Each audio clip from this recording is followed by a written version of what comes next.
بسم اللہ الرحمن الرحیم۔ السلام علیکم ورحمۃ اللہ وبرکاتہ۔ پیارے یوٹیوب ویورز، اللہ تعالیٰ آپ سب کو خیر و عافیت کے ساتھ رکھے، سمیت آپ کے اہل خانہ کے۔ اس ویڈیو کو بنانے کا جو مقصد ہے وہ آپ سے اپنا ایک سفر جو کہ میں نے حجاز مقدس عمرے کے لیے کیا اس کو شیئر کرنا ہے۔ جب پاکستان سے روانگی ہوئی تو میں نے ایک نیت یہ کی کہ ملک خدا داد پاکستان کے لیے اللہ تعالیٰ ایک نیک، عادل، بہادر، ایماندار حکمران جو کہ عمر فاروق رضی اللہ تعالیٰ عنہ جیسا جس کا کردار ہو اس کا کوئی بندوبست فرما دے یا اسے نامزد کر دے۔ یعنی کہ اپنے لیے تو سارے دعائیں کرتے ہیں، تو چلیں پوری قوم کے لیے کرتا ہوں، کیونکہ دیکھیں جو اچھا حکمران ہے وہ اللہ تعالیٰ کی رحمت ہے، اور جو ظالم حکمران ہے وہ اللہ کا عذاب ہے۔ میں پہلے آپ سے ایک چھوٹی سی ایک اور بات شیئر کرتا ہوں۔ یہ انگریز لوگ بڑا غور و فکر کرتے ہیں۔ آج ان کی جو ترقی کا راز ہے وہ یہی ہے کہ وہ ہر چیز میں غور و فکر کرتے ہیں۔ ایک کارٹون میں نے دیکھا تھا بہت عرصہ پہلے، لائن کنگ پارٹ نمبر 1۔ وہ جو ہے نیکی اور بدی پہ ہی بنا ہوا تھا۔ اس میں ایک ببر شیر تھا جو کہ بادشاہ تھا، اور وہ بڑا اسے عادل، نیک اور اچھا بتایا گیا تھا، اور اس کا بھائی تھا وہ بھی ببر شیر ہی تھا، لیکن اس کے اندر ظالمانہ خصلتیں تھیں۔ دوسروں کو اذیت دے کے وہ خوش ہوتا تھا، حسد، یہ چیزیں اس کے اندر بھری پڑی تھی۔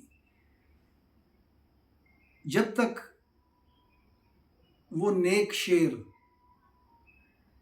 زندہ تھا تو ہر طرف ہریالی تھی، بارشیں ہو رہی ہیں، پرندے چہچہا رہے ہیں، اور جن پرندوں کو، جن جانوروں کو سبزے کی ضرورت ہے انہیں سبزہ مل رہا ہے، گوشت خور جانوروں کو گوشت مل رہا ہے، تو ہر طرف ایک خوشحالی تھی اس جنگل میں۔ اور اس کا جو دوسرا بھائی تھا اس نے سازش کر کے بھائی کو مروا دیا۔ اس کے بعد اس کی حکومت آ گئی۔ اب وہ ہر طرف ویرانی چھا گئی، بارشیں ہونی بند ہو گئیں، جو سبزہ خور جانور تھے انہیں سبزہ نہیں مل رہا، اور جو جانور گوشت کھاتے تھے انہیں جو گوشت نہیں مل رہا، تو ایک عجیب سی ویرانی کا عالم تھا۔ لوگ، تمام جانور پریشان۔ اس اچھے شیر کا ایک بچہ تھا، اس کو بھی اس کے چچا نے مروانے کی کوشش کی، لیکن وہ کسی طرح بچ کے دوسری سلطنت جا پہنچا۔ آپ لوگ یہ کارٹون دیکھیے گا تو وہ پوری کہانی آپ کو سمجھ آ جائے گی۔ بڑا اچھا کارٹون ہے، اس میں نصیحت آموز باتیں ہیں، یعنی مورال جو ہے اس میں دیا گیا ہے جو میں شروع میں بیان کر چکا ہوں۔ تو پھر وہ ایسے حالات بنتے ہیں کہ وہ بچہ جوان ہو کے واپس آ جاتا ہے، اپنے والد کا بدلہ لیتا ہے چچا سے، اور اس کے بعد اس کی حکومت آ جاتی ہے۔ وہ بھی اپنے والد کی طرح ایک اچھا حکمران ہوتا ہے۔ تو پھر وہاں پہ جنگل پہ اللہ کی رحمت آ جاتی ہے، بارشیں ہونی شروع ہو گئیں، اور اسی طرح وہ سبزہ اور سارا وہ سلسلہ وہی ہو جاتا ہے۔ اب آگے چلتے ہیں حجاز مقدس کے سفر پہ۔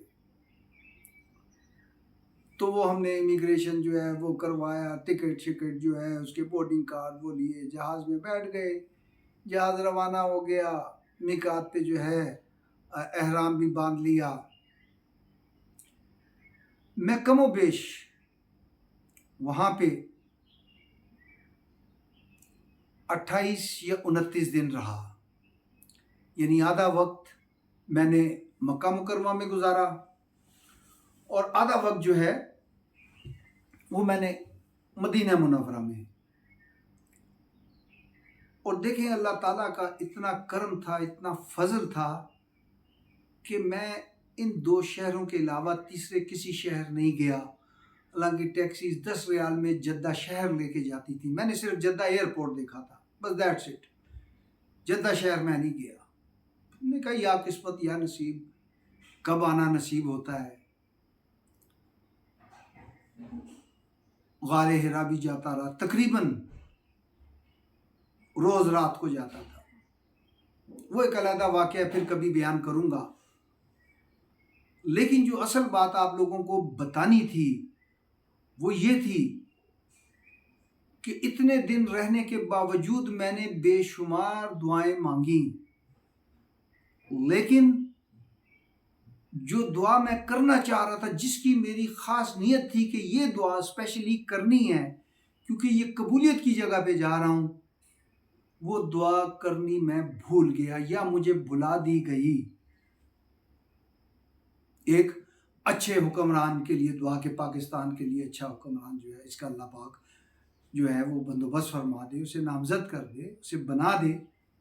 یہ دعا مجھے بھول گئی.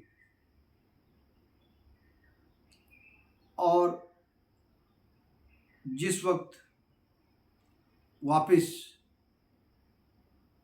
پاکستان کے لیے روانہ ہو گیا، جہاز میں بیٹھ گئے، جہاز چل پڑا. پھر کچھ گھنٹوں بعد کپتان نے اعلان کیا کہ ہم پاکستان کی حدود میں داخل ہو گئے ہیں. تو وہ ایک جو لاک لگا ہوا تھا میرے ذہن پہ وہ کھل گیا، اور مجھے اس وقت یاد آیا کہ میں نے یہ دعا کرنی تھی، یہ میں بھول گیا. میں بڑا غور کرتا رہا کہ کیوں ایسا ہوا. آخر یہ بات مجھے سمجھ میں آئی کہ اللہ تعالیٰ کو منظور نہیں تھا، اور اس کریم ذات کو یہ بھی منظور نہیں تھا کہ ایک بندہ دوسروں کے لیے میرے گھر چل کے آیا ہے اور وہ دعا کر رہا ہے اور میں اسے قبول نہ کروں. تو وہ تو دلوں پہ قادر ہے، پھیرنے پہ قادر ہے، ہر چیز پہ وہ قادر ہے. ان اللہ علی کل شیء قدیر. تو مجھے پاکستان واپس پہنچ کے وہ یاد آیا کہ وہ دعا کرنی ہے، وہ کرنی تھی.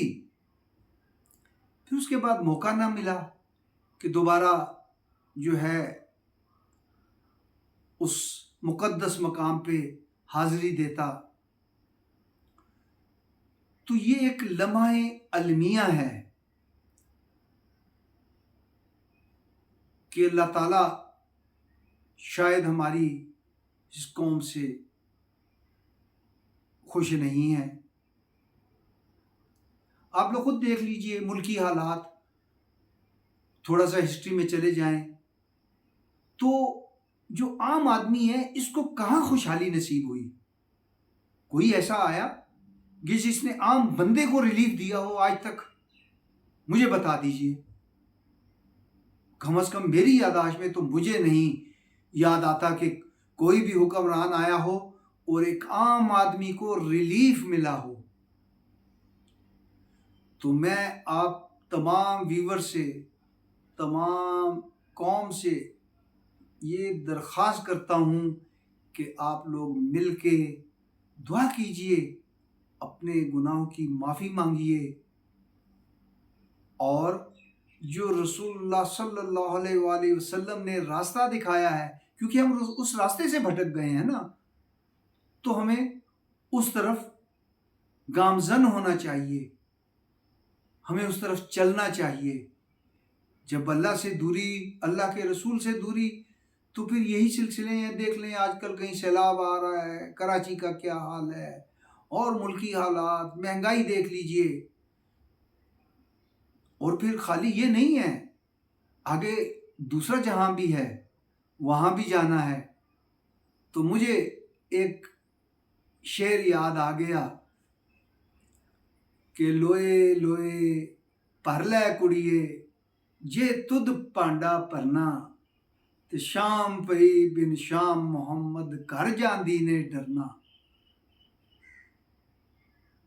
ڈروں کیوں کرنا مرنے سے کوئی نیکی نہیں میری، کسی کے گھر میں یارو خالی ہاتھ جانا نہیں اچھا۔ تو یہاں پہ جو لوئے لوئے پارلے کڑیے، یہ کڑیے جو ہے نا، اس سے مراد جو ہے روح کو مؤنث کے صیغے میں ہی ہمیشہ پڑھا جاتا ہے، کہا جاتا ہے، تو روح کے لیے ہے، اور روح کی جو غذا ہے یہ ذکر الہی ہے۔ تو آیا ہمیں سوچنا چاہیے کیا ہم اپنی روح کو وہ غذا دے رہے ہیں؟ جب روح کو وہ غذا ملے گی، اس میں وہ طاقت آئے گی، تو وہ نفس امارہ کے ساتھ لڑنے کے قابل ہوگی۔ ہم وہ کر ہی نہیں رہے۔ ہمیں اللہ سے گزارش کرنی چاہیے، میں خود اللہ کے آگے جو ہے آپ تمام دوستوں کے لیے، پورے ملک، پورے قوم کے لیے، حضور پاک صلی اللہ علیہ وآلہ وسلم کی امت کے لیے دعا گو ہوں، اور آپ سب بھی مل کے دعا کیجئے۔ انشاءاللہ اللہ تعالی غفور الرحیم ہے، بہت غفور الرحیم ہے۔ وہ کسی نے کہا نا کہ آپ چاہ بھی نہیں سکتے کہ جب تک وہ نہ چاہے۔ تو میری تو یہ تمنا ہے کہ آپ لوگ سب چاہیں اور اللہ کی طرف رجوع کریں، جو رسول اللہ صلی اللہ علیہ وسلم نے راستہ دکھایا ہے اس طرف جائیں۔ یہ میرا ذاتی تجربہ ہے جو میں بیان کر رہا ہوں۔ میں 2006 میں گیا تھا عمرے پہ، یہ اس وقت کا واقعہ ہے۔ تو میں اس میں جو ہے تھمبنیل میں وہ فوٹوگراف بھی جو ہیں اس وقت کی کچھ لگاؤں گا، اور آخر میں میری یہ تمام دوستوں سے گزارش ہے کہ میرے چینل کو سبسکرائب کیجئے اور بیل آئیکن کو دبائیے تاکہ میری ہر آنے والی نئی ویڈیو آپ تک پہنچ سکے، اور کمنٹس میں ضرور آگاہ کیجئے گا کہ یہ ویڈیو آپ کو کیسی لگی۔ اللہ تعالیٰ آپ سب کا حامی و ناصر ہو۔ السلام علیکم ورحمۃ اللہ وبرکاتہ۔ انشاءاللہ نیکسٹ ویڈیو میں پھر ملتے ہیں، تب تک کے لیے اللہ حافظ۔